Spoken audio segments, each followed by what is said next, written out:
Hello everyone, स्वागत है आप सबका आपके अपने यूट्यूब चैनल आर के मिनिम केमिस्ट्री क्लासेस पर। काइनेटिक्स जो है हमने स्टार्ट कर लिया था, उसको कंटिन्यू करने से पहले कुछ स्टूडेंट्स को जो है एक टॉपिक जो है स्टार्ट जो हमने किया था उसमें कुछ डाउट्स हैं, तो उसको हम एक बार और क्लियर करने की कोशिश करते हैं। देखिए, यहाँ पर मैंने आपको रेट ऑफ रिएक्शन बताया था और फिर मैंने आपसे कहा था कि जो रेट ऑफ रिएक्शन है हम रिएक्टेंट और प्रोडक्ट दोनों के सेंस में कह सकते हैं, लेकिन क्योंकि रिएक्शन एक ही है तो रेट ऑफ रिएक्शन एक ही आएगा। तो वहां पर जो है हम अलग अलग कोफिशिएंट से उसको मल्टीप्लाई करते हैं, जिससे रेट ऑफ रिएक्शन क्या है, इक्वल है। तो यहाँ पर सबसे सिंपल तरीका जो है मैंने आपको समझाया था, एग्जांपल लिया था मैंने अमोनिया का formation, nitrogen plus 3 molecules of hydrogen gives 2 molecules of ammonia. ठीक है, तो ये रिएक्शन जो है मैंने बैलेंस कर रखी है। ये आपके स्टोइकोमेट्रिक कोफिशिएंट कहलाते हैं। ये क्या कहलाते हैं? Stoichiometric coefficient. अब अगर आप रेट ऑफ रिएक्शन को एक बार भूल जाओ, केवल ये रिएक्शन आप देखो, तो आप ये देखोगे कि एक नाइट्रोजन का जो मॉलिक्यूल है वो रिएक्शन कर रहा है कितने हाइड्रोजन के मॉलिक्यूल से? 3 हाइड्रोजन के मॉलिक्यूल से। और जब ये रिएक्शन कर रहे हैं तो कितने मॉलिक्यूल से बन रहे हैं अमोनिया के? 2 मॉलिक्यूल। तो अगर मैं इसको एक बार भूल भी जाऊं इक्वेशन को, तो सीधा सीधा सा मुझे एक चीज ये समझ में आ रही है कि जब एक नाइट्रोजन का मॉलिक्यूल रिएक्शन करेगा उतने में हाइड्रोजन के कितने मॉलिक्यूल रिएक्शन करेंगे? 3। इसका मतलब एक नाइट्रोजन का मॉलिक्यूल 3 हाइड्रोजन से रिएक्शन कर रहा है। मतलब जितनी देर में एक नाइट्रोजन कंज्यूम होगा उतनी देर में कितने हाइड्रोजन कंज्यूम हो जाएंगे? 3। इसका मतलब हाइड्रोजन के डिसअपियर होने की जो रेट है वो नाइट्रोजन के कंपैरिजन में कितनी है? 3 गुना है। कितनी है? 3 गुना। और अगर मैं अमोनिया के सेंस में बात करूं तो नाइट्रोजन का अगर एक मॉलिक्यूल डिसअपियर हो रहा है तो उससे कितने मॉलिक्यूल बन रहे हैं अमोनिया के? 2। इसका मतलब अमोनिया के फॉर्मेशन की जो रेट है वो नाइट्रोजन से कितनी है? ट्वाइस है। अब ये हमने स्टेटमेंट कह दिया या थ्योरेटिकल हमने बात करी कि ये इससे इतना है, ये इससे इतना है, लेकिन जब मैथमेटिकली लिखते हैं तब उसको कैसे लिखेंगे? तो जब मैथमेटिकली लिखते हैं तो रेट ऑफ रिएक्शन जो है उसको जब हम लिखते हैं तो हमें क्या करना होता है कि जब मैं इस टाइप से लिख रहा हूं, केवल DNH3 अपॉन dt या DN2 अपॉन dt या DH2 अपॉन dt, ये बता रहा है फॉर्मेशन और डिसअपियरेंस की रेट को, केवल इतना, ये वाला पार्ट। ठीक है, मतलब आपके कोफिशिएंट को भी मैंने काउंट नहीं किया है। मैंने क्या कहा है कि DNH3 upon dt, DNH2 upon dt और DH2 अपॉन dt ये फॉर्मेशन या डिसअपियरेंस को बता रहा है। फॉर्मेशन के लिए पॉजिटिव साइन काम में आता है और डिसअपियरेंस के लिए नेगेटिव साइन काम में आता है। क्यों? क्योंकि ओवरऑल रेट जो है वो पॉजिटिव आनी चाहिए। तो क्योंकि rate of formation of ammonia जो है वो पॉजिटिव है, इसका मतलब क्या हुआ कि समय के साथ अमोनिया बन रहा है, मतलब उसकी कंसंट्रेशन बढ़ रही है। तो जो कंसंट्रेशन में चेंज है वो पॉजिटिव आएगा। तो जो नाइट्रोजन की अमोनिया की जो कंसंट्रेशन में चेंज है वो पॉजिटिव आएगा, तो positive positive overall rate positive होगी। लेकिन नाइट्रोजन और हाइड्रोजन की कंसंट्रेशन समय के साथ कम हो रही है, इसलिए नेगेटिव साइन आया। क्यों? क्योंकि जो आपके DN2 है वो नेगेटिव आएगा, तो नेगेटिव नेगेटिव क्या हो गए? पॉजिटिव हो गए। अब यहां पर जब बात आती है कोफिशिएंट की, तो हम देखते जब इक्वेशन को है तो हमें थोड़ा सा कंफ्यूजन हो जाता है। कंफ्यूजन कैसे हो जाता है कि यहां पर जब मैं रेट ऑफ रिएक्शन लिख रहा हूं तो ये वाला पार्ट तो लिखना ही है, DNH3 upon dt, DN2 upon dt और DH2 अपॉन dt, ये तो आएगा। अब जो प्रोडक्ट की साइड है वहां प्लस लगा दो और जो रिएक्टेंट की साइड है वहां माइनस लगा दो। यहां तक कर दिया। अब जो भी कोफिशिएंट है आप उसको उससे डिवाइड कर दो। इसका मतलब क्या हुआ कि नाइट्रोजन के साथ कोफिशिएंट क्या है? कुछ नहीं है, मतलब 1 है। 1 से डिवाइड कर दिया मतलब सेम रह गया, minus DN2 upon dt। Hydrogen के साथ कोफिशिएंट क्या है? 3 है, तो मैंने उसको 3 से डिवाइड कर दिया, 1/3। और अमोनिया के साथ कोफिशिएंट क्या है? 2, तो मैं उसको 2 से डिवाइड कर दिया। अब कई बार क्या होता है, स्टूडेंट कंफ्यूज कैसे होते हैं। देखिए कंफ्यूज कैसे होते हैं, इसको मैं 2 ले लेता हूं, इन दोनों को। तो वहां पर जब मैं इन दोनों को लिखूंगा तो मैं क्या लिखूंगा? 1/2 DNH2 sorry DNH3 upon dt, ये मैंने लिख दिया। साथ में मैंने क्या लिखा? Minus DN2 upon dt। अब ये मैंने लिख दिया। तो जब आप स्टूडेंट ये इक्वेशन देखते हैं तो वो इस इक्वेशन से कंक्लूजन क्या निकालने की कोशिश करते हैं, या वो कई बार कंक्लूजन क्या निकलता है या क्या दिखाई देता है वो देखते हैं कि यहां पर 1/2 है। क्या है? 1/2 है। इसका मतलब उनको क्या लग रहा है कि जो अमोनिया के रेट है फॉर्मेशन की वो हाफ है। किससे? नाइट्रोजन से। क्यों? क्योंकि यहाँ हाफ लिखा हुआ है। यहां पर क्या लिखा हुआ है? हाफ। तो उनको ऐसा लगता है कि यहाँ हाफ लिखा हुआ है, इसलिए अमोनिया की जो रेट ऑफ फॉर्मेशन है वो नाइट्रोजन से कितनी है? आधी है। जबकि हमने अभी ऊपर कहा था कि जो अमोनिया के रेट ऑफ फॉर्मेशन है वो क्या है? ट्वाइस है। तो ये देखने में ऐसा हमको ऐसा लगता है, कंफ्यूजन होता है। तो इसको मैं थोड़ा सा समझाने की कोशिश करता हूं। इसको आप ऐसे समझो कि मैंने कहा ए है और बी है। क्या है? ए है और बी है। ए की वैल्यू मान लो 4 है, बी की वैल्यू मान लो 2 है। ठीक है, मैंने कहा दो, आप कह सकते हो कोफिशिएंट है, कांस्टेंट है, वेरिएबल, कुछ भी आप कह दो। मैंने कह दिया कोफिशिएंट है, वेरिएबल है, कांस्टेंट है, कुछ भी कह दो आप। ए की वैल्यू 4 है और बी की वैल्यू 2 है। तो अब अगर मैं आपसे पूछूं कि डबल कौन है या दोगुना कौन है, तो आप कहोगे ए है। और या फिर मैं कहूं कि आधा कौन है, भाई दो तरीके से कह सकते हैं कि या तो ए जो है बी से दोगुना है या बी जो है वो ए का आधा है, दोनों तरीके से कह सकते हैं। अब अगर मैं ये कहूं कि डबल कौन है, तो आप कहोगे ए, और हाफ कौन है, मैं कहूं आप कहोगे बी। अब जब आप इसको, ये अभी सेपरेट है, अभी मैंने इसमें कोई रिलेशन नहीं बताया, मैंने केवल ये कह दिया ये दुगना है और ये आधा है, कंपेयर करें तो इसके सेंस में कहेंगे तो ये दुगना है और इसके सेंस में कहेंगे तो ये इसका हाफ है। मतलब ए जो है वो दुगना है। अब दुगना जो है वो कंपैरिजन है, कंपैरिजन कैसे, दुगना किसका है, बी का, बी है आधा, आधा किसका, ए का। लेकिन जब मैं इक्वेशन बनाऊंगा, तो इक्वेशन जब हम बनाते हैं तो बीच में इक्वल का साइन आता है, किसका साइन आता है, इक्वल का। अब आपको भी पता है 4 और 2 बराबर तो हो नहीं सकते, तो ये आपके दुगना था, ये क्या था, दुगना था, और ये क्या था, आधा था। अब जो दोनों को बराबर करना है, अब ये मान लो कि यहाँ 4 है और यहाँ 2 है, तो बराबर करने के दो तरीके हैं, या तो मैं क्या करूंगा 1/2 ए इक्वल्स टू बी लिखूंगा, या फिर दूसरा तरीका है ए इक्वल्स टू 2b लिखूंगा। ये दो तरीके हैं। तो जब मैंने इस टाइप से लिखा half a equals to b, इसका मतलब ए का जब मैं आधा करूंगा तब वो बी के बराबर होगा। या फिर ये इसको मैं ऐसे लिख रहा हूँ ए इक्वल्स टू 2b, इसका मतलब बी का जब 2 गुना करूंगा तब वो ए के बराबर होगा। तो अगर ए इक्वल्स टू 2b लिखा हुआ है, इसका मतलब ये नहीं है कि बी बड़ा है, और अगर half a equals to b लिखा हुआ है, इसका मतलब ये नहीं है कि ए छोटा है। इसका मतलब ये हुआ कि ए को आधे से गुणा करने पर या 2 से भाग देने पर तब जाके वो बी के बराबर हो रहा है। तो सेम कंसेप्ट यहां लग रहा है। सेम कंसेप्ट क्या लग रहा है कि जो अमोनिया के रेट की फॉर्मेशन है या rate of formation of ammonia है, जो कि ये वाला पार्ट है, ये है rate of formation of ammonia, और ये वाला जो पार्ट है ये है rate of disappearance of nitrogen. ये दो पार्ट है, इसको आप ए और बी समझ लो।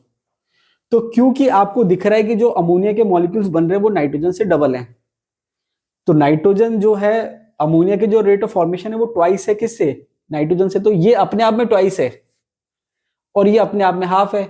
लेकिन जब दोनों को इक्वेट कर रहे हो आप, तो अब आपको क्या करना पड़ेगा कि ये ट्वाइस है, जैसे इसको मैंने कहा 4 है, तो इसको आपको हाफ से मल्टीप्लाई करना पड़ेगा। या तो आप इसको ऐसे लिखेंगे, और या फिर आप इसको ऐसे लिखेंगे DNH3 upon dt equals to minus, ये 2 इधर क्रॉस मल्टीप्लाई हो गया, 2 DN2 अपॉन dt। इसका बिल्कुल भी ये मतलब नहीं है कि अगर 2 यहां मल्टीप्लाई में आ गया, इसका मतलब ये नहीं कि नाइट्रोजन की रेट ऑफ डिसअपीयरेंस की रेट ट्वाइस है, बिल्कुल भी नहीं है। जहां पर कोफिशिएंट ज्यादा होता है एक्चुअल में वो वैल्यू छोटी होती है। इसको आप एक एग्जांपल और ले लेता हूं। अगर मैं आपसे कहूं कि किलोग्राम और ग्राम में रिलेशन क्या है, तो आप कहोगे 1 किलोग्राम इक्वल्स टू 1000 ग्राम। ठीक है, अब यहां पर क्या है कि कई बार हम इस तरह से लिखा हुआ देखते हैं, तो हम क्या देखते हैं, यहाँ तो 1000 लिखा हुआ है, तो जिसके साथ ज्यादा वैल्यू लिखी हुई होती है एक्चुअल में वो छोटी यूनिट होती है या छोटी वैल्यू होती है।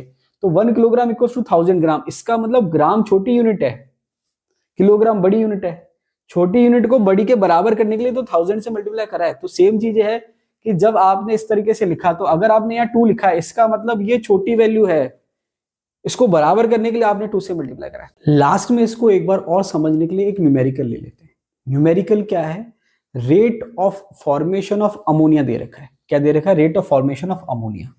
यहां लिख देता हूं, rate of formation of ammonia. ठीक है, कितना दे रखा है, 6 मोल पर लीटर पर सेकंड मान लीजिए। ठीक है, समझने के लिए मैंने एग्जांपल ले लिया। Rate of formation of ammonia दे रखा है 6 मोल पर लीटर पर सेकंड, या आप यूनिट पर मिनट में भी कर सकते हैं, कोई इशू नहीं है, वो बात की बात है। तो ये दे रखा है थ्योरेटिकली कि अमोनिया के फॉर्मेशन की रेट है 6। अब ये जब इसने लैंग्वेज के फॉर्म में कहा rate of formation of ammonia 6 है, इसका मतलब इसने क्या कहा, DNH3 अपॉन dt, प्लस में आप कह सकते हैं प्लस DNH3 अपॉन dt जो है वो है 6 के बराबर। किसके बराबर, 6 मोल पर लीटर पर सेकंड। ये इसने वैल्यू दे रखी है, मतलब कंसंट्रेशन जो चेंज आ रहा है या जो रेट ऑफ फॉर्मेशन है वो इतनी है। अब ये जो 6 है, इसका मतलब 6 गुना नहीं है, ये वैल्यू है। ये क्या है, वैल्यू है कि जो rate of formation of ammonia है वो 6 है, 6 मोल पर लीटर पर सेकंड है। ठीक है, rate of formation of ammonia. तो बाकी कितनी आएंगी, रेट ऑफ रिएक्शन कितनी आएगी, अब नाइट्रोजन के डिसअपियरेंस की रेट कितनी आएगी, हाइड्रोजन के डिसअपियरेंस की रेट कितनी आएगी, वो सारी चीजें निकालनी है।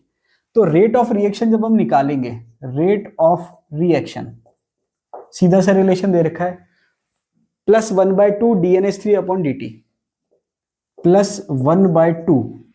अब जो DNH3 अपॉन dt है उसकी वैल्यू तो 6 है, तो सीधे सीधे से वैल्यू पुट कर दीजिए, 6 इक्वल्स टू कितना आ जाएगा, 3 मोल पर लीटर पर सेकंड। ये रिलेशन आ गया। तो एक पार्ट जो है आपके अमोनिया के फॉर्मेशन की रेट दे रखी है, उसके बाद मैंने रेट ऑफ रिएक्शन निकाल लिया, ठीक है। अब सेकंड मैंने क्या कहा कि नाइट्रोजन के डिसअपियरेंस होने की रेट निकालनी है मुझे, तो मुझे क्या निकालना है, -dN2 अपॉन dt। नाइट्रोजन के डिसअपियर होने की रेट यही तो है, -dN2 अपॉन dt। तो ये किसके बराबर है, ये बराबर है +1/2 DNH3 अपॉन dt, जो कि अभी मैंने सॉल्व किया, मतलब सेम टू सेम सॉल्यूशन आएगा, +1/2 इंटू 6 इक्वल्स टू 3 मोल पर लीटर पर सेकंड। अब लास्ट में क्या है, हाइड्रोजन के डिसअपियर होने की रेट। तो जब मुझे हाइड्रोजन के डिसअपियर होने की रेट चाहिए तो मुझे ये वाला पार्ट चाहिए। अब जब ये वाला पार्ट चाहिए तो इसको मैं इक्वेट कैसे करूंगा, -1/3 DH2 upon dt equals to कितना है, +1/2 DNH3 अपॉन dt, ये दे रखा है। अब क्योंकि मुझे हाइड्रोजन के डिसअपियर होने की रेट चाहिए, जो कि किसके बराबर है, -dH2 अपॉन dt के बराबर है, मतलब मुझे ये जो 1/3 कोफिशिएंट यहाँ नहीं चाहिए, तो मैं इसको यहां से हटा देता हूं, और जब यहां से हटाऊंगा तो ये क्रॉस मल्टीप्लाई हो जाएगा। तो 1/3 क्रॉस मल्टीप्लाई जब इधर होगा तो ये 3/1 हो जाएगा, तो 3/1 का मतलब 3 ऊपर आ जाएगा, तो मैंने 3 ऊपर लिख दिया, तो ये हो गया 2/3। अब इसको मैं वैल्यू पुट कर देता हूं, तो 3/2 हो गया ये, मतलब 1/3 जो था क्रॉस मल्टीप्लाई में 3 ऊपर आ गया। या इसको आप ऐसे समझ लो कि 3 से मैंने इधर गुणा कर दिया और 3 से इधर गुणा कर दिया, तो ये 1/3 का 3 कैंसिल आउट हो गया, ये 3 इधर रह गया, 3/2। अब DNH3 अपॉन dt की वैल्यू क्या दे रखी है, 6 दे रखी है, ये वैल्यू आप 6 रख दो, तो ये कितना हो गया, 3 इक्वल्स टू 9। ये रिलेशन आ गया। तो अब आपने ओवरऑल रिजल्ट क्या देखा कि जो नाइट्रोजन के डिसअपियर होने की रेट है वो कितनी आ रही है, 3। यहां लिख देता हूं, नीचे लिख देता हूं या साइड में लिख देता हूं, ये इधर लिख देता हूं 3। हाइड्रोजन के जो डिसअपियर होने की रेट है वो कितनी है, 9 रेट है डिसअपियर होने की। अमोनिया के फॉर्मेशन की रेट कितनी है, 6।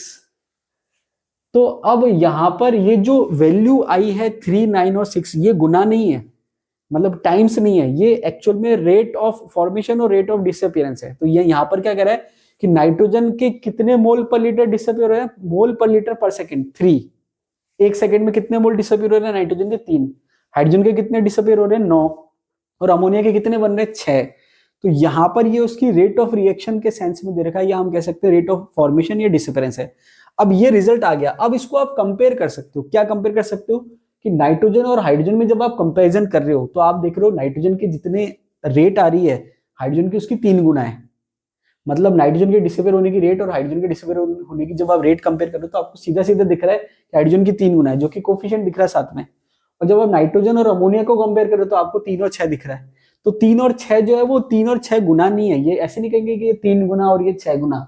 गुना का मतलब कंपैरिजन होता है, मतलब रेशियो होता है। तो आप क्या करोगे, नाइट्रोजन और अमोनिया को कंपेयर करोगे तो 3:6 करोगे तो 1:2 आ जाएगा। तो जो आपके कोफिशिएंट है वो ऑलरेडी मेंशन है। तो 3 जो है वो गुना नहीं है, वो है रेट ऑफ डिसअपियरेंस या रेट ऑफ फॉर्मेशन, इस सेंस में हम कहते हैं। तो यहाँ पर ये सारी चीज आ गई, इसको आप कंपेयर कर सकते हो कि भाई ये नाइट्रोजन की तुलना में हाइड्रोजन की रेट 3 गुना है डिसअपियर होने की, और नाइट्रोजन की तुलना में अमोनिया के फॉर्मेशन की रेट कितना है, 3 की तुलना में 6 है, मतलब ट्वाइस है।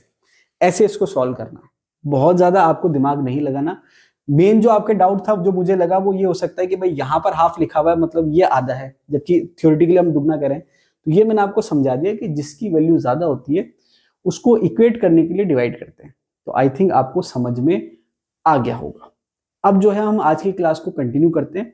ये लास्ट क्लास में जो आपका डाउट था वो मैंने आपको समझाने की कोशिश करी है। आई होप आपको समझ में आया होगा। उसके अलावा जब आप शीट देखेंगे तो बहुत ज्यादा क्वेश्चन तो नहीं पूछे गए, एक आध कोई क्वेश्चन आया है, तो जब आप शीट सॉल्व करेंगे आई होप आपसे सॉल्व हो जाएगा, होना चाहिए। ठीक है, इतना मैंने अलग से टाइम आपको दिया, होना चाहिए। फिर भी नहीं होगा तो मैं आपको सॉल्व कराऊंगा। Specific reaction rate. अब देखिए स्पेसिफिक रिएक्शन रेट क्या होता है। रिएक्शन रेट तो मैं आपको बता चुका हूं, लेकिन अगर साथ में शब्द लग जाए स्पेसिफिक, तो इसका मीनिंग क्या होगा, इसके क्या मायने होंगे वो हम देखते हैं। Applying law of mass action, अगर हम law of mass action apply करते हैं, लगाते हैं टू द रिएक्शन, एक रिएक्शन दे रखी है उसके लिए हम लॉ ऑफ मास एक्शन लगा रहे हैं। क्या रिएक्शन दे रखी है, M1A plus M2B gives N1C plus N2D, ये दे रखा है। तो जब ये दे रखा है तो यहां पर लॉ ऑफ मास एक्शन क्या कह रहा है कि जो रेट है वो रिएक्टेंट के मॉलिक्यूल्स जो हैं या रिएक्टेंट के जो मोल्स हैं या जो रिएक्टेंट है उस पर डिपेंड कर रही है। तो rate is proportional to A और साथ में लिखा है B, और साथ में जो कोफिशिएंट है वो पावर के फॉर्म में आते हैं। किस फॉर्म में आते हैं, पावर। तो लॉ ऑफ मास एक्शन क्या कह रहा है कि जो रेट है रिएक्शन की वो रिएक्टेंट के प्रोपोर्शनल है और जो कोफिशिएंट है वो पावर में आएंगे, ये लॉ ऑफ मास एक्शन कहता है। तो रेट हमने क्या कहा, प्रोपोर्शनल कहा A के और B के, साथ में पावर क्या आ गई, A के साथ पावर है M1 और B की पावर क्या आ गई M2। ये लॉ ऑफ मास एक्शन कह रहा है। तो जब आप प्रोपोर्शनल का साइन हटाएंगे तो कांस्टेंट आ जाएगा, तो कांस्टेंट आ जाएगा तो जो इक्वेशन है वो क्या बन गई, V तो हो गया रेट के लिए, इक्वल्स टू प्रोपोर्शनल हटाया तो हमने कांस्टेंट लगा दिया K, A की पावर M1 B की पावर M2। इसको हम कहते हैं रेट लॉ, इसको हम क्या कहते हैं, रेट लॉ। अब यहां पर जो K है जो कि हमने कांस्टेंट लगाया है प्रोपोर्शनल साइन हटाने के लिए, तो K जो है उसको हम क्या क्या कहते हैं, K जो है उसको हम रेट कांस्टेंट कहते हैं, K को हम वेलोसिटी कांस्टेंट कहते हैं, K को हम वेलोसिटी कोफिशिएंट कहते हैं और K को हम स्पेसिफिक रिएक्शन रेट कहते हैं। इसका मतलब स्पेसिफिक रिएक्शन रेट हम किसके लिए काम में ले रहे हैं, कांस्टेंट के लिए, K के लिए, किसके लिए, रेट कांस्टेंट के लिए। अब अगर मैं स्पेशल कंडीशन अप्लाई करूं, क्या करूं, स्पेशल कंडीशन अप्लाई, क्या करी मैंने कि जितने भी रिएक्टेंट है उनकी कंसंट्रेशन किसके बराबर कर दी, 1 के बराबर। मतलब दो रिएक्टेंट थे A और B, तो मैंने A equals to B equals to 1 कर दिया, मतलब उनकी जो सांद्रता है वो मैंने 1 कर दी। तो उस कंडीशन में जितने भी रिएक्टेंट है सबकी कंसंट्रेशन 1 कर दी, तो एक की जो भी पावर होगी वो 1 ही आएगी। मतलब एक की पावर आप 2 रखो 3 रखो तो वो 1 ही वैल्यू आएगी। तो सारी जो टर्म्स है वो 1 आ गई, तो V किसके बराबर हो गया, K के। इसका मतलब ये है कि आपके रेट कांस्टेंट की अगर आपको वैल्यू निकालनी है मैथमेटिकली, तो आप क्या करोगे कि जितने भी रिएक्टेंट है उनकी कंसंट्रेशन 1 कर दो, तो जो रेट ऑफ रिएक्शन आएगी वो रेट कांस्टेंट के बराबर आएगी, मतलब स्पेसिफिक रिएक्शन रेट के बराबर आएगी। स्पेशल कंडीशन है तो ये मैथमेटिकली इसके बराबर आ जाएगी। अब अगर हम आगे बात करें तो क्योंकि नाम में ही कांस्टेंट है, नाम में क्या है, कांस्टेंट मतलब रेट कांस्टेंट है, rate constant, velocity coefficient etc. तो कांस्टेंट का मतलब होता है नियतांक, मतलब जो परिवर्तित ना हो, जो फिक्स रहे। तो कई बार क्या होता है हमारे दिमाग में एक चीज आती है कि भाई जो कांस्टेंट है वो तो हमेशा ही कांस्टेंट होगा, तो कोई यूनिवर्सल कांस्टेंट तो है नहीं। कांस्टेंट का मतलब कुछ फैक्टर पे डिपेंड नहीं कर रहा, लेकिन इसका मतलब ये नहीं कि सारे फैक्टर पे डिपेंड नहीं कर रहा, कुछ फैक्टर पे डिपेंड भी करता है। तो यहां पर अगर हम बात करें कि जो रेट कांस्टेंट के है वो किस पे तो डिपेंड करता है और किस पे डिपेंड नहीं करता, वो हम देख लेते हैं। के की बात करते हैं, does not depend on concentration. इसका मतलब अगर आप अभिकारक की या उत्पाद की सांद्रता में परिवर्तन करेंगे तो उससे रेट कांस्टेंट पे कोई चेंज नहीं आएगा। सेम बात आती है प्रेशर पे, अगर आप रिएक्टेंट या प्रोडक्ट का प्रेशर चेंज करेंगे तो आपके जो रेट कांस्टेंट है उसकी वैल्यू में कोई चेंज नहीं आएगा। साथ में वॉल्यूम है, अगर आप वॉल्यूम चेंज करेंगे रेट कांस्टेंट पे कोई चेंज नहीं होगा। और है टाइम, समय के साथ रेट कांस्टेंट की वैल्यू चेंज नहीं होगी। इसका मतलब रेट कांस्टेंट किस किस पे चीज पे डिपेंड नहीं कर रहा, कंसंट्रेशन पर। अब वो दोनों की हो सकती है, रिएक्टेंट की भी हो सकती है, प्रोडक्ट की भी हो सकती है। कंसंट्रेशन पे डिपेंड नहीं कर रहा, प्रोडक्ट प्रेशर पे डिपेंड नहीं कर रहा, वॉल्यूम पे डिपेंड नहीं कर रहा और टाइम पे डिपेंड नहीं कर रहा, इन पे डिपेंड नहीं कर रहा, रेट कांस्टेंट इन पे डिपेंड नहीं कर रहा।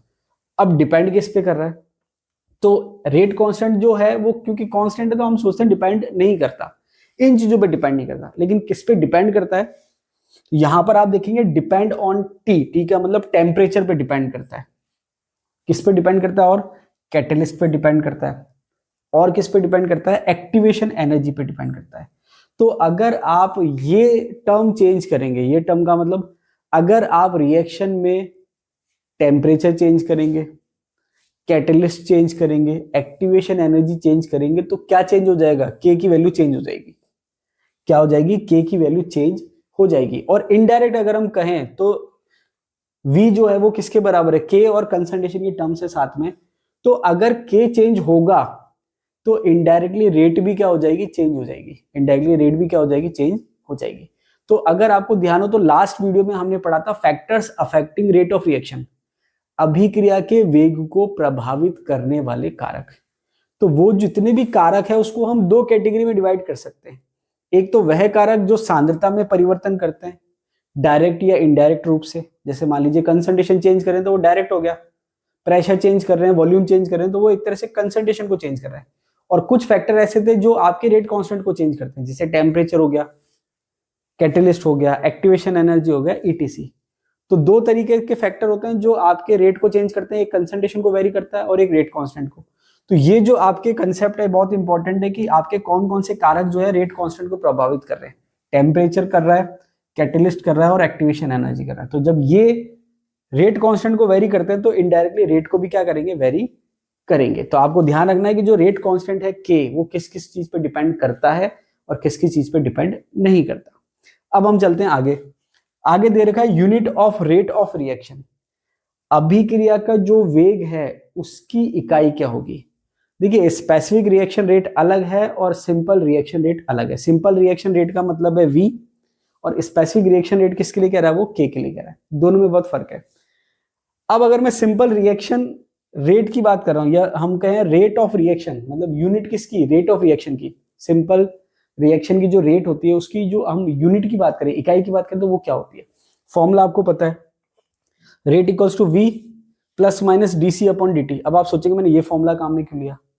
ये फॉर्मूला अगर मैं काम में लेता तो मुझे K की भी यूनिट तो चाहिए, तो K की यूनिट तो मुझे पता अभी है नहीं, तो K को तो छोड़ दो आप। तो ये वाला फॉर्मूला हम बात कर रहे हैं, V equals two plus minus DC upon DT। इससे मुझे क्या करना है, जो रेट है V किसको मैं बता रहा हूँ, रेट को, तो रेट की इकाई क्या आएगी वो मुझे निकालनी है।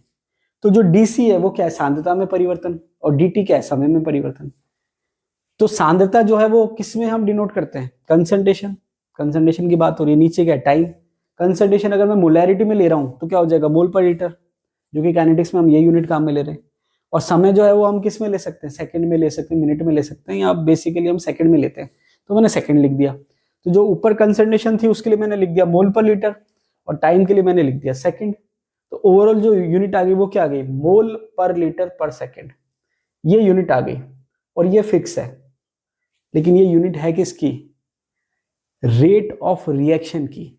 किसकी यूनिट है, रेट ऑफ रिएक्शन की। तो जो रेट ऑफ रिएक्शन है उसकी इकाई क्या है, मोल पर लीटर पर सेकंड। अभी देखिए थोड़ी देर पहले मैंने आपको बताया था कि अमोनिया के फॉर्मेशन की दर या ईटीसी, तो मैंने न्यूमेरिकल में आपको क्या कहा था, 6 मोल पर लीटर पर सेकंड। तो वो आपके क्या था, 6 तो आपके मैग्नीट्यूड हो गया, और मोल पर लीटर पर सेकंड क्या हो गई, उसकी इकाई हो गई। क्या हो गई, इकाई मतलब यूनिट हो गई किसकी, रेट ऑफ रिएक्शन की। तो रेट ऑफ रिएक्शन की यूनिट क्या है, मोल पर लीटर पर सेकंड। ये फिक्स है, वेरी नहीं करेगी, मतलब सबके लिए आगे भी आगे आ जाएगा, मतलब कोई सा भी ऑर्डर ऑफ रिएक्शन हो उसके लिए फिक्स होती है, मोल पर लीटर पर second. Unit of specific reaction rate. अभी हमने देखा रेट ऑफ रिएक्शन की यूनिट क्या होगी, तो रेट ऑफ रिएक्शन की जो यूनिट होती है वो फिक्स होती है, मोल पर लीटर पर सेकंड। लेकिन जब हम स्पेसिफिक रिएक्शन रेट की यूनिट की बात करते हैं तो वो फिक्स नहीं होती है, वो डिपेंड करती है ऑर्डर ऑफ रिएक्शन पे। अब ऑर्डर ऑफ रिएक्शन क्या होता है अभी आगे आ जाएगा। तो जैसे हमने बात करी कि जो रेट लॉ है वो क्या है, V equals to K A की पावर M1 B की पावर M2। अब मुझे यूनिट किसकी निकालनी है, स्पेसिफिक रिएक्शन रेट की, मतलब K की यूनिट मुझे निकालनी है। स्पेसिफिक रिएक्शन रेट कह दो, रेट कांस्टेंट कह दो, वेलोसिटी कांस्टेंट कह दो, कुछ भी आप कह सकते हो। K को अगर मैं इक्वेट करूंगा तो K बराबर किसके हो जाएगा, V अपॉन A की पावर M1 और B की पावर M2। तो K जो है वो है V अपॉन A की पावर M1 B की पावर M2। अब यहां पर V जो है वो है वेलोसिटी। तो वेलोसिटी जो है या रेट ऑफ रिएक्शन जो है उसकी यूनिट हमने देखी थी क्या होती है, कंसंट्रेशन अपॉन टाइम। तो V की जगह मैंने क्या लिख दिया, कंसंट्रेशन अपॉन टाइम। अब A जो है स्क्वायर ब्रैकेट में लिखा हुआ है, ये आपके एक्टिव मास को बताता है। किसको बताता है, एक्टिव मास। और एक्टिव मास एक्चुअल में क्या होता है, कंसंट्रेशन होता है। तो यहां पर A की जगह मैंने क्या लिख दिया, कंसंट्रेशन की पावर M1, और B की जगह क्या लिख दिया, कंसंट्रेशन की पावर M2। तो ये ओवरऑल क्या हो गया, concentration upon time 1 upon concentration की पावर M1 कंसंट्रेशन की पावर M2। इसको आगे सॉल्व करेंगे तो कंसंट्रेशन ऊपर था ही, नीचे ये जो कंसंट्रेशन की पावर M1 और कंसंट्रेशन की पावर M2 है ये मल्टीप्लाई में है। तो कंसंट्रेशन की पावर M1 और M2 क्या हो जाएगा, प्लस हो जाएगी। ये आपके मैथमेटिकल कंसेप्ट है कि अगर एक की पावर सेम जो है नीचे, उसकी पावर M1 और M2 अलग अलग है तो पावर ऐड हो जाती है। तो concentration power M1 plus M2 add हो गई, मल्टीप्लाई में क्या आ गया, टाइम, मल्टीप्लाई में क्या आ गया, टाइम। अब यहाँ पर k इक्वल्स टू क्या होगा, ऊपर कंसंट्रेशन थी और नीचे भी कंसंट्रेशन थी और पावर थी, तो जब नीचे की पावर ऊपर जाएगी तो माइनस में आ जाएगी, तो ऊपर का पावर कितनी है, 1 है, तो कंसंट्रेशन की पावर 1 जो कि ऊपर था उसके लिए, और जो नीचे था वो माइनस में आ गया, m1 प्लस m2, और नीचे क्या रह गया, टाइम। ठीक है, अब m1 प्लस m2 को कंबाइंडली मैंने क्या करा, m1 प्लस m2 को कंबाइंडली मैंने लिख दिया n, जो कि ऑर्डर ऑफ रिएक्शन कहलाता है, जो कि क्या कहलाता है, ऑर्डर ऑफ रिएक्शन। तो इन दोनों को कंबाइन करके n लिख दिया, तो ये क्या आ गया, कंसंट्रेशन की power 1 minus n upon T. अब कंसंट्रेशन की यूनिट क्या लेते हैं, मोल पर लीटर, तो मोल पर लीटर की power 1 minus n upon time किस में ले लिया, सेकंड में। सेकंड को आप ऊपर लिखेंगे तो मोल पर लीटर की पावर 1 माइनस n, और ये सेकंड इनवर्स। ये आपके एक कॉमन यूनिट आ गई, या आप कह सकते हो कि एक फॉर्मूला आ गया यूनिट का। अब आपके जो k है, जो कि रेट कांस्टेंट है, उसकी यूनिट अलग अलग ऑर्डर ऑफ रिएक्शन के लिए अलग अलग होगी। ये तो कॉमन आपको याद रखना है, मोल पर लीटर की पावर 1 माइनस n पर सेकंड। अब n क्या है, ऑर्डर ऑफ रिएक्शन, n क्या है, ऑर्डर ऑफ रिएक्शन। अभी हम आगे पढ़ेंगे इसके बारे में डिटेल में। अब अलग अलग ऑर्डर ऑफ रिएक्शन के लिए रेट कांस्टेंट जो है आपके, स्पेसिफिक रिएक्शन रेट कह लो, उसकी यूनिट अलग अलग आएगी। रेट ऑफ रिएक्शन की यूनिट अलग अलग ऑर्डर के लिए अलग अलग नहीं आती, वो फिक्स आती है, मोल पर लीटर पर सेकंड। लेकिन जो रेट कांस्टेंट है, अलग अलग ऑर्डर के लिए अलग अलग यूनिट आएगी। तो मैंने क्या करा, 3 एग्जांपल ले लिए। सबसे पहले जीरो ऑर्डर, तो जीरो ऑर्डर का मतलब n की वैल्यू 0, तो k नॉट जो है, कि नॉट का मतलब 0 के लिए बता दिया मैंने, k जीरो इक्वल्स टू क्या आ गया, मोल पर लीटर की पावर 1 माइनस n, n की वैल्यू 0, तो 1 माइनस 0 पर सेकेंड। अब ये पर सेकेंड तो फिक्स है, सब में चलेगा, तो मोल पर लीटर की पावर 1 माइनस 0, 1 माइनस 0 मतलब 1 हो गया, तो ये क्या आ गया, मोल पर लीटर पर सेकेंड। ये आपकी यूनिट हो गई किसकी, जीरो ऑर्डर रेट कांस्टेंट की। अब मैं कहता हूं फर्स्ट ऑर्डर की बात करते हैं, तो फर्स्ट ऑर्डर के लिए क्या हो जाएगा, K1 मोल पर लीटर है ही 1 माइनस n, n की वैल्यू क्या हो गई, 1, 1 माइनस 1 मतलब 0। किसी की भी पावर 0 करेंगे तो वो एक तरह से यूनिटी वैल्यू आएगी, मतलब उसकी कोई पावर नहीं है, मतलब वो 0 है, मतलब 1, तो ये 1 आ गया, और ये सेकंड इनवर्स ऐसा कैसा। तो फर्स्ट ऑर्डर के लिए रेट कांस्टेंट की यूनिट क्या है, सेकंड इनवर्स।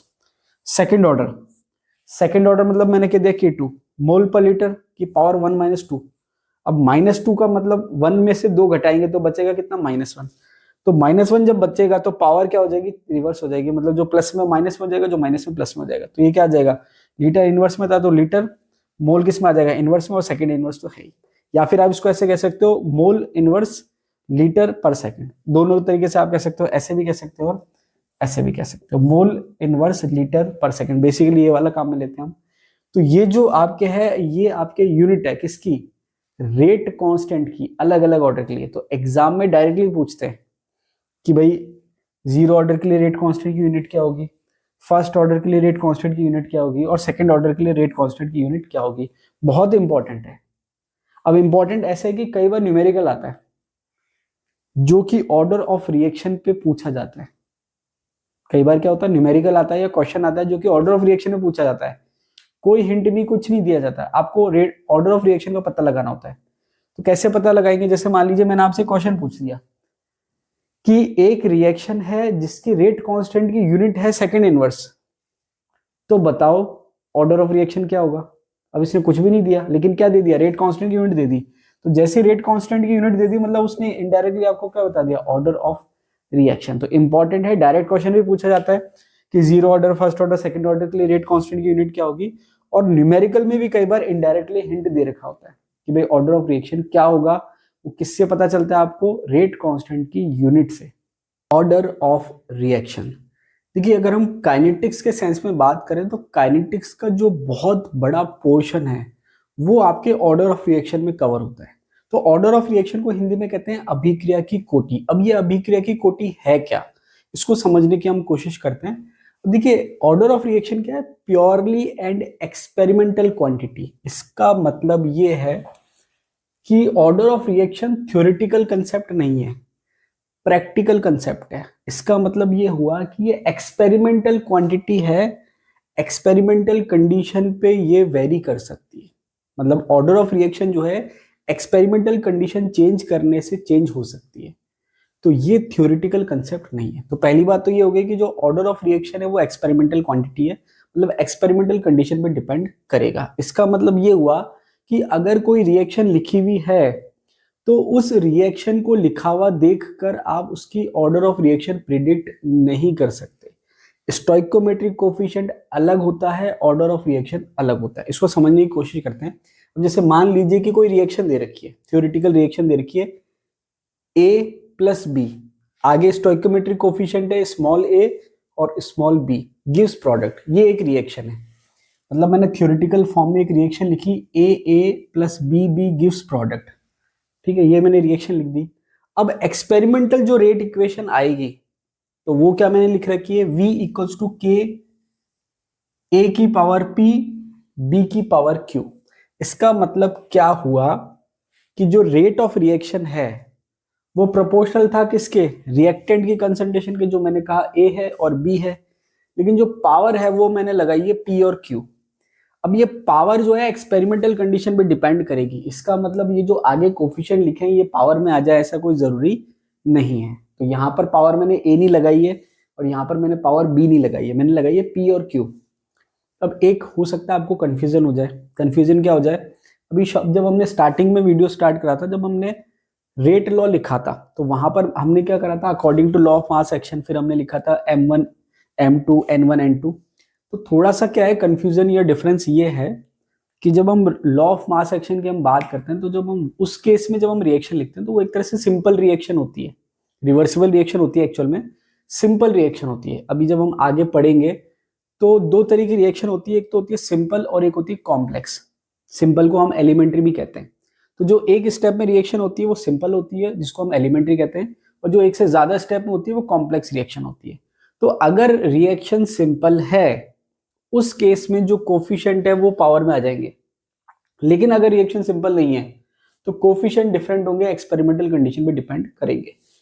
तो बात समझ में आ गई। तो लॉ ऑफ मास एक्शन में स्पेशल कंडीशन है कि सिंपल रिएक्शन है, एलिमेंट्री रिएक्शन है।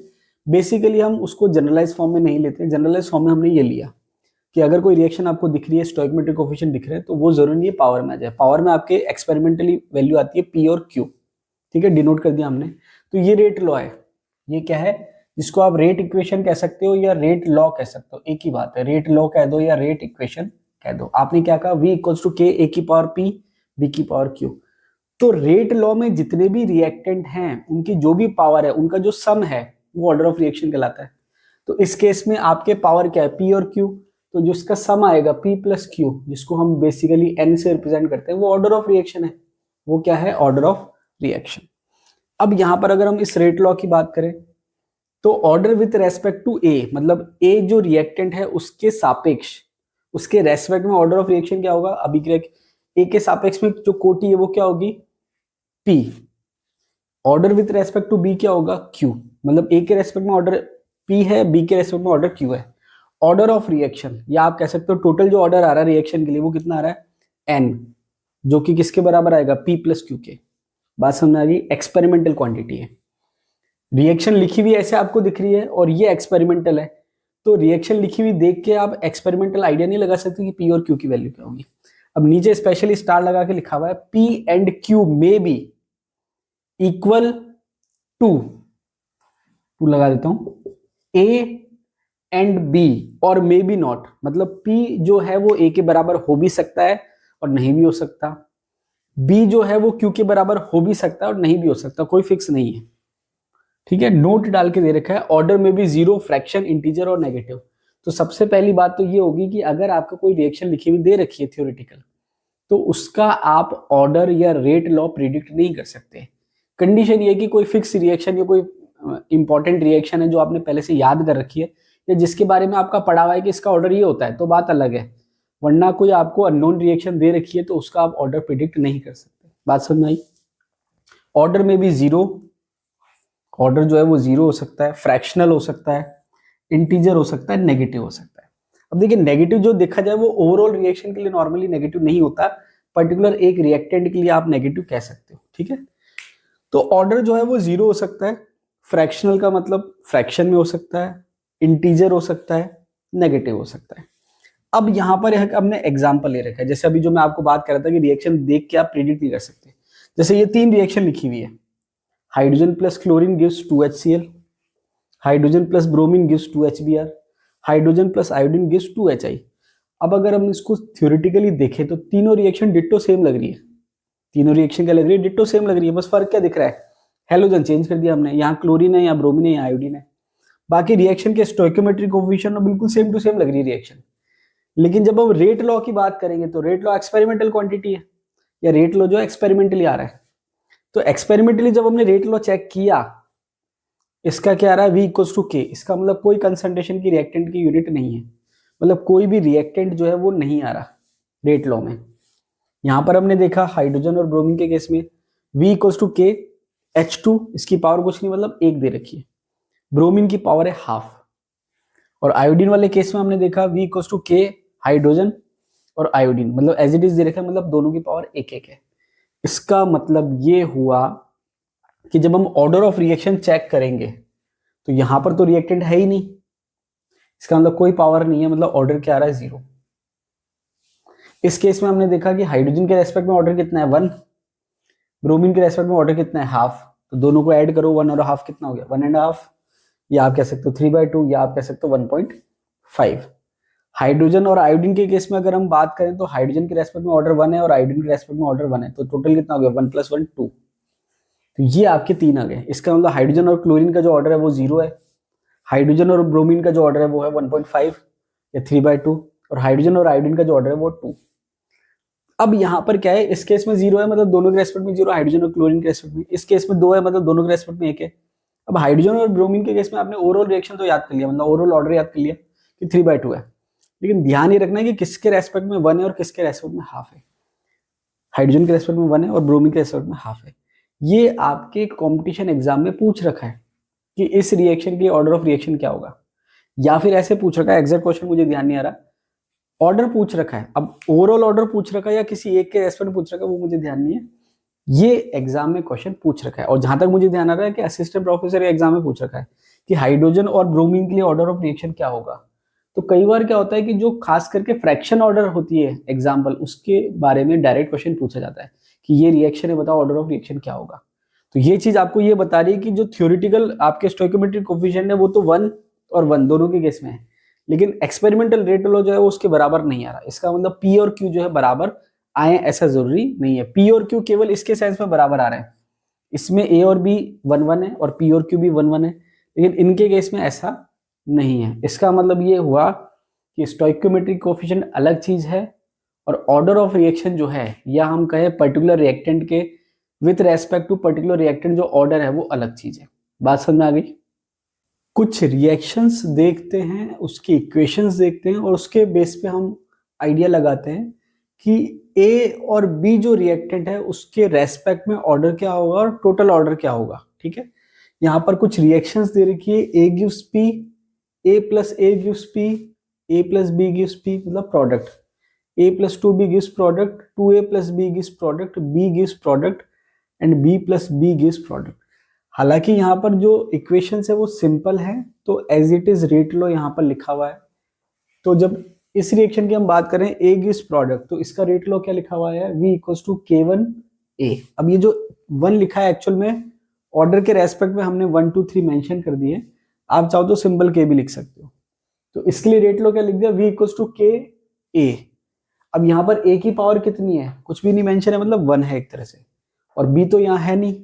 तो अगर हम बात करेंगे order with respect to a, तो a के रेस्पेक्ट में ऑर्डर कितना आ जाएगा 1, b है नहीं तो b के रेस्पेक्ट में ऑर्डर कितना आ गया 0। टोटल ऑर्डर की बात करेंगे तो दोनों को ऐड करेंगे तो कितना आ गया 1। इसका मतलब इस रिएक्शन के लिए a के रेस्पेक्ट में ऑर्डर 1 है, b के रेस्पेक्ट में ऑर्डर 0 है और टोटल ऑर्डर जो है वो है 1। इस इक्वेशन की बात करेंगे a plus a gives product, तो ये रेट लो आ गया v equals to k a की पावर 2। a के रेस्पेक्ट में ऑर्डर कितना है 2, b है नहीं तो b के रेस्पेक्ट में ऑर्डर कितना हो गया 0, टोटल ऑर्डर कितना हो गया 2।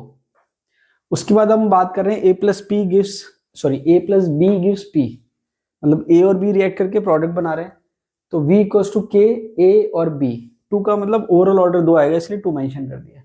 तो v equals to k a and b, तो a के रेस्पेक्ट में ऑर्डर कितना है 1, b के रेस्पेक्ट में ऑर्डर कितना है 1, और ओवरऑल ऑर्डर बात करें तो 1 + 1 कितना आ जाएगा 2। सिंपल है आई थिंक। उसके बाद a plus 2b gives product, तो v equals to k a की पावर 1, जो कि स्टोइकोमेट्रिक कोफिशिएंट यहाँ मेंशन है क्योंकि ये सिंपल रिएक्शन है एक तरीके से, रेट लो दे रखा है आपको, अब ये आपको ऐसा जज नहीं करना है कि जो सिंपल दे रखा है वैसा का वैसा आ जाएगा, सिंपल मान के यहाँ मेंशन कर रखा है कि अगर ये रेट लॉ दे रखा है तो यहाँ पर a plus two b gives a की पावर a b की पावर 2, तो a के रेस्पेक्ट में 1 है, b के रेस्पेक्ट में 2 है, ओवरऑल कितना हो गया 3। फिर 2a plus b gives p, तो रेट लॉ क्या आ गया v equals to k a की पावर 2 b की पावर 1, तो a के रेस्पेक्ट में ऑर्डर कितना हो जाएगा 2, b के रेस्पेक्ट में ऑर्डर कितना हो जाएगा 1, और टोटल ऑर्डर कितना हो गया 2 प्लस 1 3। इस टाइप से आपको करना है। b गिव्स प्रोडक्ट, तो v equals to k b, a के रेस्पेक्ट में पावर कितनी है 0, मतलब a के रेस्पेक्ट में ऑर्डर 0 है, b की पावर कितनी है 1, मतलब b के रेस्पेक्ट में ऑर्डर 1 है, तो ओवरऑल दोनों को ऐड करेंगे तो 1 आ जाएगा। इसके बाद b plus b gives p, दोनों की पावर 1 1 अगर हम करें तो v equals to k2 b की पावर 2, a के रेस्पेक्ट में ऑर्डर क्या आ गया 0, b के रेस्पेक्ट में ऑर्डर कितना आ गया 2, ओवरऑल ऑर्डर कितना आ जाएगा 2। तो ये एक सिंपल सा, आपको अगर रेट लॉ दे रखा है तो आप देख के आइडिया लगा सकते हैं कि भाई a के रेस्पेक्ट में ऑर्डर क्या आएगा और b के रेस्पेक्ट में ऑर्डर क्या आएगा और टोटल ऑर्डर क्या आएगा। तो ये आई थिंक आपको बहुत सिंपल सा है, समझ में आ गया होगा कि भाई पावर के अकॉर्डिंग आपको उसके रेस्पेक्ट में ऑर्डर पता चल जाएगा। a की जितनी पावर दे रखी है उसके रेस्पेक्ट में ऑर्डर उतना है, b की जितनी पावर दे रखी है उसके रेस्पेक्ट में ऑर्डर उतना है, और टोटल ऑर्डर क्या है, जितने भी रिएक्टेंट है उनकी जो भी पावर है उसको आप ऐड कर लो। क्लियर है। अब आता है मोलिकुलरिटी ऑफ रिएक्शन। तो अभी थोड़ी देर पहले हमने ऑर्डर ऑफ रिएक्शन पढ़ा था, तो order of reaction experimental quantity है, थ्योरेटिकल नहीं है, लेकिन मॉलिक्यूलरिटी जो है वो थ्योरेटिकल कंसेप्ट है। इसकी डेफिनेशन की अगर हम बात करें, molecularity is defined as the number of molecules, atoms, ions और radicals that must collide simultaneously for the reaction to takes place. इसका अगर मतलब हम निकालें या सिंपल समझने की कोशिश करें तो कोई भी रिएक्शन को होने के लिए साइमल्टेनियसली जितने भी एटम, मॉलिक्यूल्स, आयंस, रेडिकल जो भी स्पीसीज है वो टकरा रहे हैं, वो उसकी मॉलिक्यूलरिटी है। मतलब आपके दो मॉलिक्यूल टकरा रहे हैं रिएक्शन को करने के लिए साइमल्टेनियसली, तो वो उसकी मॉलिक्यूलरिटी कितनी हो जाएगी 2। 3 टकरा रहे हैं तो मॉलिक्यूलरिटी कितनी हो जाएगी 3। तो ये डेफिनेशन है। अब आपको पता चल रहा है थ्योरेटिकल डेफिनेशन है। अब थ्योरेटिकल डेफिनेशन का मतलब डेफिनेशन के अकॉर्डिंग पता चल रहा है थ्योरेटिकल कंसेप्ट है। अब यहाँ पर नोट की अगर हम बात करें, इंपॉर्टेंट बात करें, always a whole number, molecularity हमेशा होल नंबर में आएगी, कभी भी जीरो नहीं आएगी और कभी भी नेगेटिव नहीं आएगी। और होल नंबर का मतलब है फ्रैक्शन में नहीं आएगी। होल नंबर का मतलब क्या है, फ्रैक्शन में नहीं। इसका मतलब मॉलिक्यूलरिटी जो है वो आपके नेगेटिव नहीं हो सकती, जीरो नहीं हो सकती, फ्रैक्शन में नहीं हो सकती। ठीक है। इसका मतलब मॉलिक्यूलरिटी की जो वैल्यू आएगी वो इस तरीके से आएगी 1 2 3 etc। बहुत ज्यादा भी वैल्यू नहीं होती मॉलिक्यूलरिटी की, क्योंकि थ्योरेटिकली पॉसिबल नहीं है एक साथ बहुत सारे मॉलिक्यूल्स का कोलाइड करना। ठीक है। एग्जांपल दे रखा है N2O4 gives 2NO2, hydrogen plus iodine gives 2HI। ये अगर हम बात करें तो जब आप रिएक्शन देख रहे हो तो आपको एक मॉलिक्यूल दिख रहा है तो ये यूनिमॉलिक्यूलर है। जब आप ये रिएक्शन देख रहे हो आपको दो मॉलिक्यूल दिख रहे हैं तो ये आपके बायमॉलिक्यूलर है। अब होता क्या है कि आपके जब हम रिएक्शंस की बात करते हैं, जैसे मैंने आपको थोड़ी देर पहले भी बताया था, वापस से रिपीट कर देता हूं कि आपके रिएक्शन दो तरह की होती है। एक होती है सिंपल रिएक्शन, एक होती है कॉम्प्लेक्स रिएक्शन। सिंपल रिएक्शन को हम एलिमेंट्री रिएक्शन भी कहते हैं और कॉम्प्लेक्स रिएक्शन तो कॉम्प्लेक्स रिएक्शन है ही। दोनों में फर्क यह है कि सिंपल रिएक्शन एक स्टेप में कंप्लीट होती है। मैकेनिक्स की अगर हम बात करें तो सिंपल रिएक्शन एक स्टेप में कंप्लीट होती है और कॉम्प्लेक्स रिएक्शन एक से ज्यादा स्टेप में कंप्लीट होती है, मतलब 2 में हो सकती है, 3 में हो सकती है, 4 में हो सकती है। तो सिंपल रिएक्शन में और कॉम्प्लेक्स रिएक्शन में ये फर्क है। तो जो सिंपल रिएक्शन होती है उसके लिए ऑर्डर ऑफ रिएक्शन वही होगा जो आपको दिखाई दे रहा है, जैसे रिएक्शन में लिखा हुआ है। और दूसरी बात ये कि अगर कॉम्प्लेक्स रिएक्शन है तो क्योंकि एक से ज्यादा स्टेप है, तो वहां पर क्या होता है कि जब हम ऑर्डर ऑफ रिएक्शन की बात करते हैं तो ओवरऑल जितनी भी स्टेप है सबको मिला के एक कंक्लूजन के तौर पे एक ऑर्डर आता है। लेकिन जब हम मॉलिक्यूलरिटी की बात करेंगे तो वहां पर वो बहुत ज्यादा सिग्निफिकेंट नहीं होता कॉम्प्लेक्स रिएक्शन के लिए। क्यों? क्योंकि हर स्टेप के लिए मॉलिक्यूलरिटी क्या होगी, अलग अलग होगी। बात समझ में आ गई? तो मॉलिक्यूलरिटी जो है थ्योरेटिकल कंसेप्ट है और ये सिंपल रिएक्शन में ज्यादा, इसको हम कह सकते हैं, इफेक्टिव है। और थ्योरेटिकल कंसेप्ट तो इतना ज्यादा आपके प्रैक्टिकल यूज नहीं आता। प्रैक्टिकल यूज किसके लिए आता है ज्यादा? ऑर्डर ऑफ रिएक्शन के लिए। तो आपको पता होना चाहिए कि मॉलिक्यूलरिटी की डेफिनेशन क्या है और कंपैरिजन होता है ऑर्डर ऑफ रिएक्शन में और मॉलिक्यूलरिटी में कि भाई दोनों में डिफरेंस क्या है। तो एक थ्योरेटिकल है, एक एक्सपेरिमेंटल है। थ्योरेटिकल है मतलब ये एक्सपेरिमेंटल कंडीशन पे डिपेंड नहीं करेगी, ऑर्डर जो है एक्सपेरिमेंटल कंडीशन पे डिपेंड करेगा। ये आपके फ्रैक्शन में नहीं हो सकती, जीरो नहीं हो सकती, नेगेटिव नहीं हो सकती। ऑर्डर ऑफ रिएक्शन फ्रैक्शन में भी हो सकता है, जीरो भी हो सकता है, नेगेटिव भी हो सकता है। नेक्स्ट दे रखा है सूडो यूनिमोलिकुलर रिएक्शन, या इसको हम सूडो फर्स्ट ऑर्डर रिएक्शन भी कहते हैं। अब देखिए सूडो का मतलब होता है छदम। छदम का मतलब कि देखने में वो कुछ और दिखता है लेकिन होता कुछ और है। अब यहां पर आप देखेंगे कई जगह सूडो यूनिमोलिकुलर रिएक्शन लिखा हुआ है या कई जगह सूडो फर्स्ट ऑर्डर रिएक्शन लिखा हुआ है। देखा जाए तो ज्यादा करेक्ट जो है वो सूडो फर्स्ट ऑर्डर रिएक्शन है। अब इस पे मैं डिटेल में बहस में नहीं जा रहा कि भाई ज्यादा सही क्या है, दोनों कह सकते हैं। अब ये एक्चुअल में होता क्या है, तो जब आप इसको पढ़ते हैं बुक्स में तो नॉर्मली क्या लिखा हुआ होता है कि ऐसी रिएक्शन जिसके लिए मॉलिक्यूलैरिटी तो दो हो लेकिन ऑर्डर एक हो, उसको हम सूडो यूनिमोलिकुलर रिएक्शन या सूडो फर्स्ट ऑर्डर रिएक्शन कहते हैं। अब एक्चुअल में ऐसा नहीं होता है, इसके पीछे लॉजिक कुछ और है। अब क्या लॉजिक है वो हम देख लेते हैं। मतलब जो हमने अगर मान लीजिए आपने ऐसा रट रखा है कि कोई रिएक्शन है जिसके लिए मॉलिक्यूलरिटी दो होगी और ऑर्डर एक होगा तो वो सूडो फर्स्ट ऑर्डर रिएक्शन या सूडो यूनिमोलिकुलर रिएक्शन कहलाएगा, ऐसा नहीं है। अब कैसा है वो हम देखते हैं। ये पढ़ने से पहले, ये समझने से पहले एक कंडीशन आपको पता होनी चाहिए। क्या कंडीशन पता होनी चाहिए? अभी हम बहुत देर से बात कर रहे हैं कि जो ऑर्डर ऑफ रिएक्शन है वो एक्सपेरिमेंटल क्वांटिटी है, एक्सपेरिमेंटल कंडीशन पे डिपेंड करती है। मतलब रिएक्शन वही है, अगर मैंने एक्सपेरिमेंटल कंडीशन चेंज करी तो हो सकता है उसका ऑर्डर चेंज हो जाए। तो एक एग्जांपल बताता हूं। क्या एग्जांपल है?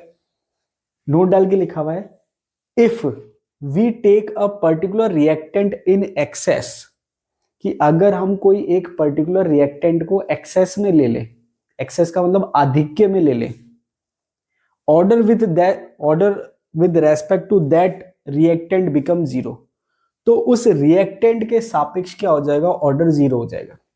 अब सबसे पहले तो आपको यह समझना पड़ेगा कि एक्सेस का मतलब है क्या। आधिक्य ये एक रिलेटिव टर्म है। क्या है? Relative term. रिलेटिव टर्म का मतलब कंपैरेटिव टर्म है। इसका मतलब मैं आपको समझाता हूं कि आपके अगर मान लो एक ही तरह का रिएक्टेंट है, ठीक है, एक ही तरह का रिएक्टेंट है, मान लो ए है, तो अब आप इसके 2 मोल लो, 8 मोल लो, 10 मोल लो, 20 मोल लो, कोई फर्क नहीं पड़ रहा। ये अकेला है, आप इसको कंपेयर नहीं कर सकते कि ये ज्यादा है या कम है। लेकिन दो रिएक्टेंट अब आपने ले लिए, ए और बी, तो अब यहां पर इन दोनों के जो कंसंट्रेशन है या जो नंबर ऑफ मोल्स प्रेजेंट है वो आपस में कंपेरेटिवली कितने हैं। क्यों? क्योंकि अब रिएक्शन तो इन दोनों को आपस में करनी है। अब इसको आप ऐसे समझ लो कि ए और बी रिएक्शन कर रहे हैं। अगर मैं इसको सिंपल ऐसे कहूं, जैसे अभी हम लिख रहे थे कि ए प्लस बी गिव्स प्रोडक्ट, तो हमने क्या कहा, इसका रेट लॉ अगर मैं लिखूं तो ये हो जाएगा v इक्वल्स टू के ए और बी। वैसे तो इधर भी लिखा हुआ है लेकिन सिंपल सा मैंने अलग लिख दिया। तो इसका मतलब क्या है कि ए और बी रिएक्शन कर रहे हैं और प्रोडक्ट बन रहा है और दोनों के रेस्पेक्ट में ऑर्डर 1 आ रहा है। इसका मतलब दोनों पे जो है रेट डिपेंड कर रही है कंसंट्रेशन पे। इसका मतलब जितना ए कंज्यूम हो रहा है उतना ही बी कंज्यूम हो रहा है।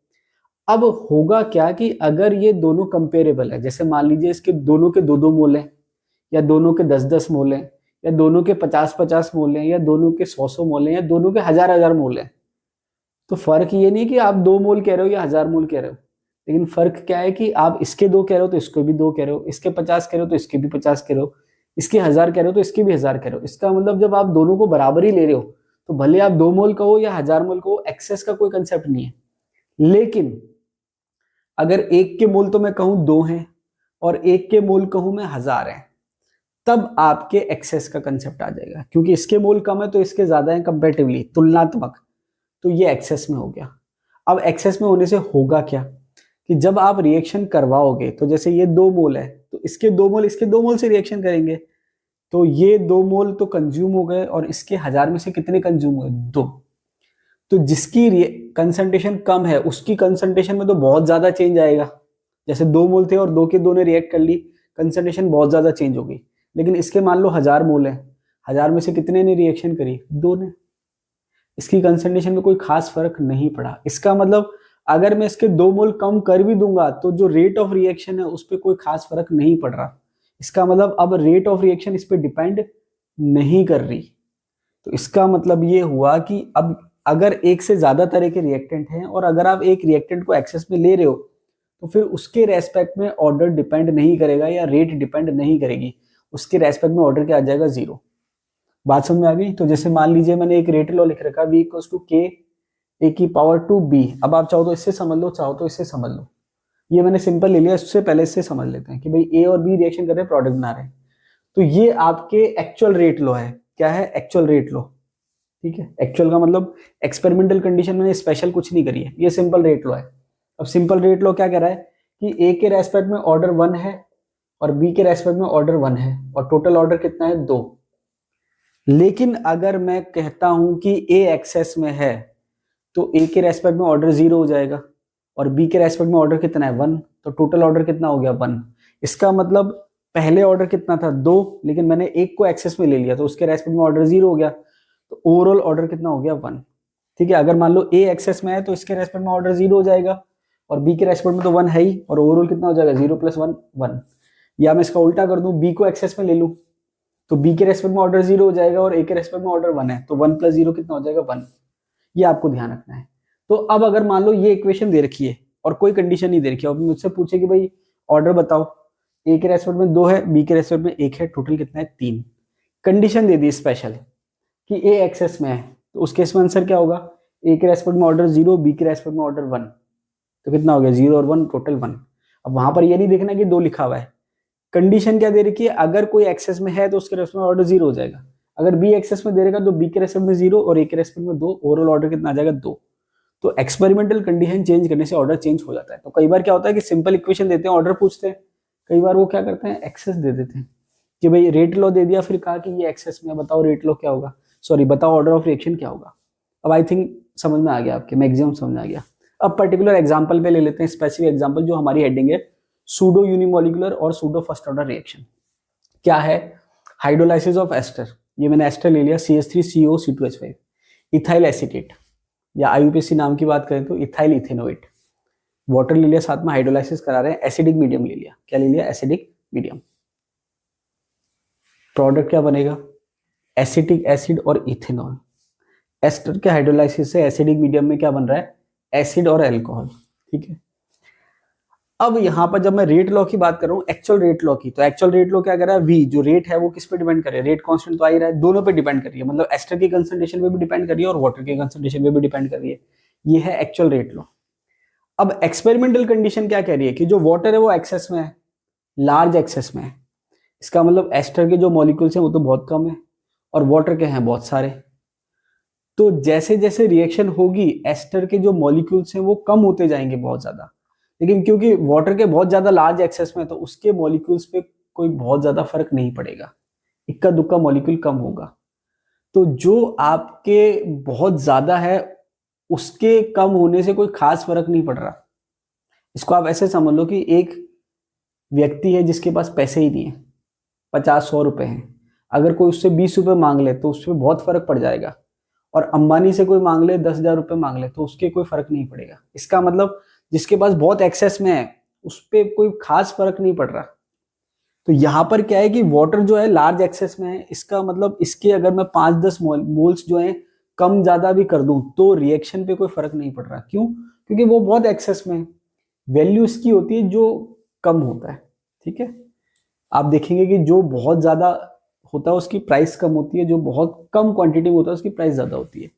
तो यहां पर चलिए टॉपिक पे आ जाते हैं। एस्टर जो है इसकी कंसंट्रेशन कंपेरेटिवली इसके कंपैरिजन में कम है, तो इस पे तो ये डिपेंड कर रहा है, लेकिन ओवरऑल रेट लॉ में तो था ही है, लेकिन क्योंकि लार्ज एक्सेस में आ गया इस वजह से जो एक्सपेरिमेंटल कंडीशन की वजह से अब जो रेट लॉ बन के आया है, अब जो रेट लॉ बिकम हो गया, मतलब ये तो था एक्चुअल रेट लॉ और rate law become because of experimental condition, ये हो गया V = K CH3CO C2H5।